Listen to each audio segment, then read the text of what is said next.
Tell us again, General. Why is it, when you had access to the entire military might of the Galactic Council, you are unable to stop this one upstart species?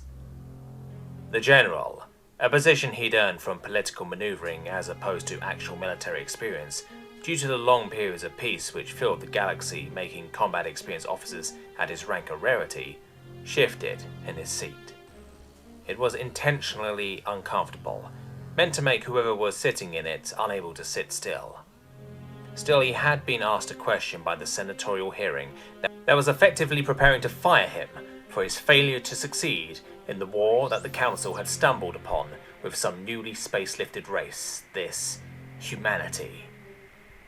Are you asking that I provide a full recounting of the conflict, Madam Senator, or just the relevant parts which this hearing is for? He asked. No point playing the political game anymore. He wasn't going to be wearing his uniform once his whole show was over. At least, not that of a general anymore.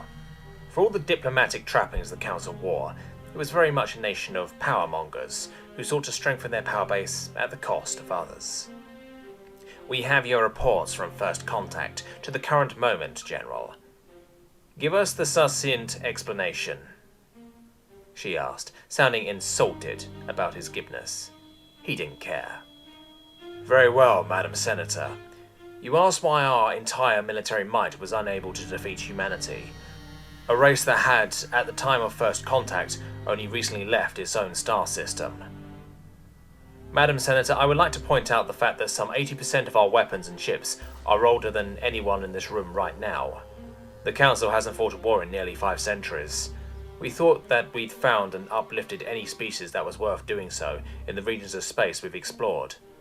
We haven't funded a new expedition into the uncharted space of our galaxy in nearly 6 centuries. Compared to most of those we'd encountered prior to becoming the dominant political entity of the galaxy, we were on a near-peer level of military prowess.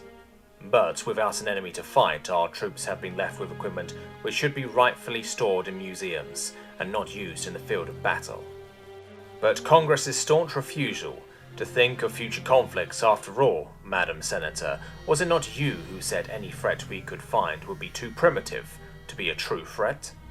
Simply put, our tactics were now unpracticed from lack of use, untested against a new enemy, and out of date to account for a changing landscape of battle. We may have outnumbered the United Earth Federation by 1,000 to 1, but I should point out that this UEF was formed in response to us. This decade-long conflict, which has resulted in the loss of 95% of our former military strength, was not new to the humans.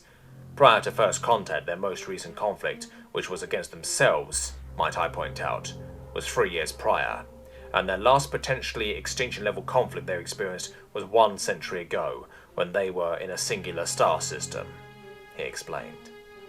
The gasps and whisperings behind him as he pointed out just how badly the war was faring surprised people. The propaganda was painting it as a stalemate between the Council and the humans, not this overwhelming loss. All this information is in their publicly available networks. They have a history of conflicts, of quickly adapting what the other side has to benefit them when they can get a hold of it, and this conflict has only given them our old tech to start from. They have gone from being a 6-system-strong fractured race and into a race that controls a full arm of the galaxy because we cut their travel time from decades to months. Their ability to establish facilities and complexes from years to weeks.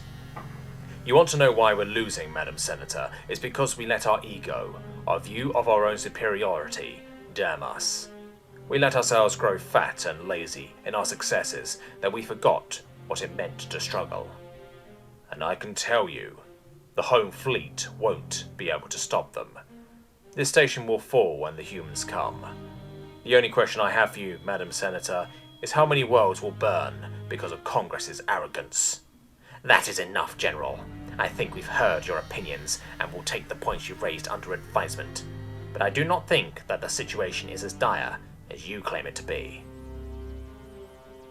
This hearing thusly finds you to be guilty of sedition and treason for undermining the public trust of the Galactic Council and its military, as well as inflating the humans' capabilities to levels that are just unfathomable, as there is no way some upstart race barely out of its cradle system could reverse our advanced technology.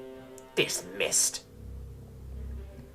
Translated excerpt from Galactic Council hearing number 156996484848489. Military situation regarding ongoing conflict between Galactic Council and human race. 10 Terran Standard Days before United Earth Federation Fleet Anvil arrived in system.